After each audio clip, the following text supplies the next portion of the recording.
what does it take to make a shoe where somebody would come up to you years later and just be just full of love for this thing you've created? What's that mean? Like, what does it take to do that? Well, I still wear the shoes, so I mean, that's a good starting um, point, right? Is to create a thing that you want to wear. I feel like the product, I think first and foremost, you have to have the right partner. So building a shoe, if you talk to a great shoe designer, it's architecture. Like making a heel that's 4 inches that feels good to walk in for 8 hours a Hmm. day, that is an engineering feat. And so I found great partners in everything that I did. My shoe partner had founded Nine West, so he really knew what went into making a shoe wearable and comfortable. And then you overlay that with great design, and we also created this really comfortable, beautifully designed, super feminine product offering that was also affordably priced. So I think it was like the trifecta of those three things that made that I think it made it stand out for so many people. Can you speak to, I don't know if it's possible to articulate, but can you speak to the process you go through from idea to the final thing? Like what you go through to bring an idea to life? So, not being a designer, and this was true in real estate as well, I was never the architect. So, I didn't necessarily have the pen, and in fashion, the same. I was kind of like a conductor. I knew what I liked and didn't like. And I think that's really important.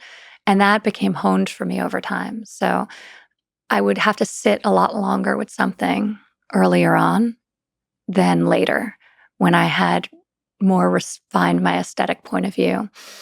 And so, I think first of all, you have to have a pretty strong sense of what resonates with you, and then as in the case of my fashion business, as it grew and became quite a large business, and I had so many different categories, everything had to work together. So I had individual partners for each category, but if we were selling at Neiman Marcus, we couldn't have a pair of shoes that didn't relate to a dress that didn't relate to a pair of sunglasses and handbags all on the same floor. So, in the beginning, it was much more collaborative.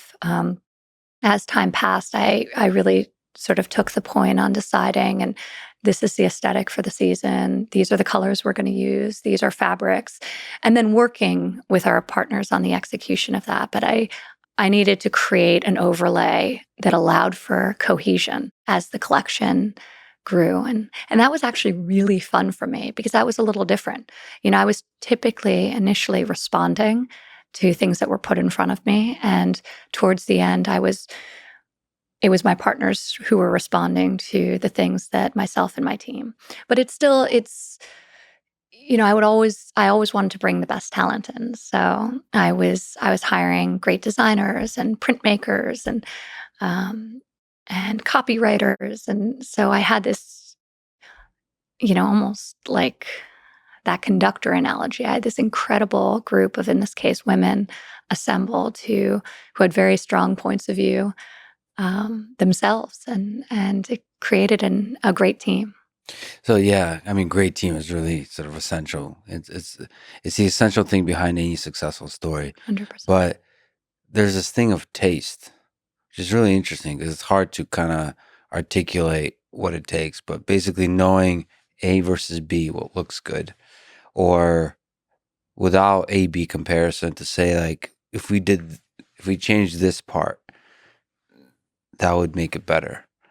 That sort of designer taste that's hard to make explicit what that is. But the great designers like have that taste. Like this is gonna look good. And it's not actually, again, the Steve Jobs thing is not the opinion poll. Like you can't poll people and ask them what looks better. It's you have to have the vision of that. Yeah. And as you said, you also have to develop eventually the confidence that your taste is good such that you can like curate, can direct teams, you can argue that no, this is right, even when there's several people that say this doesn't make any sense. If you have that vision, have the confidence that Yeah. this will look good, that's how you come up with great designs. It's a mixture of great taste that you develop over time and the confidence.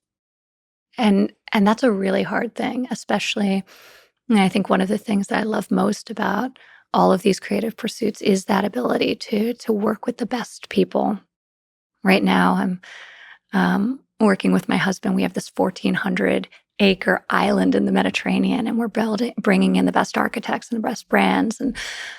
But to have a point of view and to challenge people who are such artists respectfully, but not to be afraid to ask questions, it takes a lot of confidence to do that.